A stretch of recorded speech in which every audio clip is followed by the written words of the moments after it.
বয়স 17, আমার আব্বু জেলে থাকার বয়সও 17। আর এখন আব্বুকে পেয়ে অনেক খুশি। কে বাবাকে পেয়ে খুশি হবে না? আব্বুকে ভুলভাবে ধরা হয়েছে নামের জন্য। মানে আমি কথা বলতেও পারতাম না, কথাও শিখিনি, আব্বুকে চিনতামও না, ডাকতেও পারতাম না। তখন থেকে আমার আব্বু নাই। আমি জন্মের পর থেকে আমার বাসায় কখনো আমার আব্বুকে দেখিনি।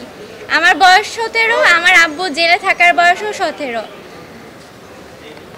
আর আব্বু মুক্তি পেলেও আমরা তো আশা করিনি যে আব্বু মুক্তি পাবে।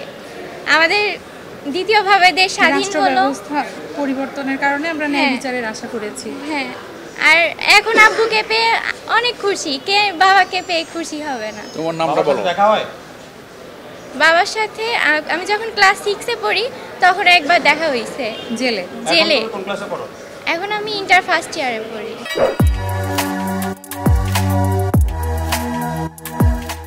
বাবার নাম জাহাঙ্গীর আলম। আব্বুকে ভুলভাবে ধরা হয়েছে নামের জন্য। আমার আব্বুর নাম আর আমার দাদুর নাম আরেকটা আসামির নাম আর তার বাবার নামের সাথে মিল রয়েছে। এইভাবে করে আব্বুকে মানে ফাঁসিয়ে ধরা হয়েছে। তারপর আমরা ছাড়াতে পারিনি। আমাদের ব্যারিস্টার আঙ্কেল ইনার আমরা আলহামদুলিল্লাহ ন্যায় বিচার পেয়েছি। আমার ভাইয়া ইসলামী বিশ্ববিদ্যালয়ের ছাত্র ছিলেন। তারপরে উনি আমার বাবার ব্যবসা দেখাশোনা করতেন। হঠাৎ করে আমার ভাইয়াকে অ্যারেস্ট করা হয়। আমরা কিছু বুঝে উঠতে পারিনি তখন। তারপর থেকে ভাইয়াকে 1 মাস মতো গুম করে রাখা হয়েছিল। 1 মাস পরে আমরা আমার ভাইয়ার খোঁজ পাই। 1 মাস মতো আমরা হন্যে হয়ে খুঁজেও কোথাও আমার ভাইয়ার কোনো হদিস পাইনি। তারপরে এতদিন ধরে মামলা চলছে। আমরা আশা করেছিলাম জজ কোর্টেই আমরা খালাস পাবো, কিন্তু 2018 সালের যে রায় হয় সেখানে আমরা আমাদের ন্যায় বিচার, প্রত্যাশিত বিচার আমরা পাইনি। ঘটনার দিন আমার ভাইয়া সহ আমরা সবাই, যে ঘটনাটা ঘটে 21শে আগস্টে, সেই দিন আমরা সবাই একসাথে উপস্থিত থেকে টিভিতে আমরা সংবাদটা দেখেছিলাম। এবং সেই দিনে দোকানে আমার ভাইয়া সারাদিন বেচা কেনা করেছিল, সেখানকার সাক্ষীও পেশ করা হয়েছিল, কিন্তু তারপরেও আমরা ন্যায় বিচার পাইনি।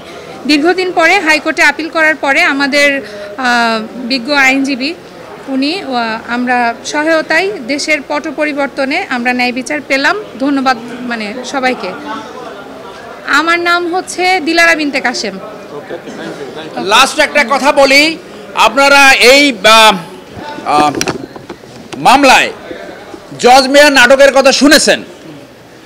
এইটা আগের একটা ব্রিফিংয়ে আপনাদেরকে আমরা বলেছিলাম, এইটা ছিল দ্বিতীয় জজ মেয়ার নাটক।